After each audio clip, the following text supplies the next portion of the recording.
ইউক্রেনের ওপর রাশিয়ার হামলা হওয়ার পর সোশ্যাল মিডিয়াতে পিএম মোদির উদ্দেশ্যে আকসাই চীন এবং পিওকে পুনরুদ্ধার করার দাবি উঠছে। ভারতের সোশ্যাল মিডিয়া দুটো ভাগে ভাগ হতে দেখা যাচ্ছে, যেখানে একদিকে কিছু সোশ্যাল মিডিয়া ইউজার এই হামলার নিন্দা করে হিংসাকে শেষ করার আপিল করছে, তো ওদিকে আবার অনেকে পুতিনের প্রশংসা করে পিএম মোদির কাছে পিওকে পুনরুদ্ধার করার দাবি তুলছে। সোশ্যাল মিডিয়াতে কিছু মানুষ রাশিয়ার হামলাকে অখণ্ড রাশিয়ার দিশায় নেওয়া পদক্ষেপ বলছে, আর এখন এরই সঙ্গে অখণ্ড ভারতের দাবি তোলা হচ্ছে। অনেক মানুষ অখণ্ড ভারতের মানচিত্রও শেয়ার করেছে। বিজেপির এক নেতা টুইট করে লিখেছে, রাশিয়ার পুরনো সোভিয়েত সংগঠন চাই, চীনের ওয়ান চায়না চাই, তাহলে আমাদের অখণ্ড ভারত কেন নয়।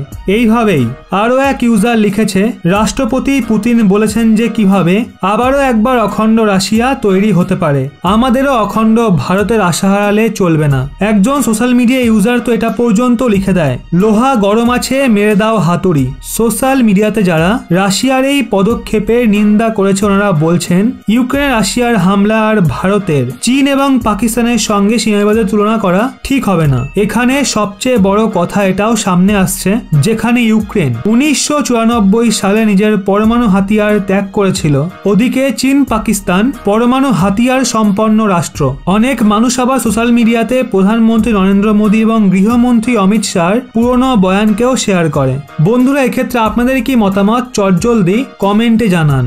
ওদিকে বন্ধুরা, রাশিয়া গুগলের কাছে আপিল করেছে ইউক্রেনের যে ইউটিউব চ্যানেল রয়েছে, মিডিয়া চ্যানেল রয়েছে, সেগুলোকে চালু করা হোক। ইউক্রেনে রাশিয়ার ইউটিউব চ্যানেলগুলোকে দেখানো হোক, যাতে রাশিয়ার মিডিয়া কি দেখাচ্ছে, ওখানে কি কথাবার্তা চলছে, সেগুলো জানতে পারে ইউক্রেনের নাগরিকরা। ইউক্রেনে রাশিয়ার ইউটিউব চ্যানেলগুলোর ওপর আপাতত প্রতিবন্ধকতা রয়েছে। ফেসবুকও কিছু স্টেপ নিয়েছে, কম করে ইউটিউব চ্যানেলগুলোকে দেখানো হোক, যাতে রাশিয়ায় কি কথাবার্তা চলছে, রাশিয়া কেন এই স্টেপ নিল, সেগুলো ইউক্রেনের বাসিন্দারা জানতে পারে। গুগলকে এমনটাই আবেদন করেছে রাশিয়া।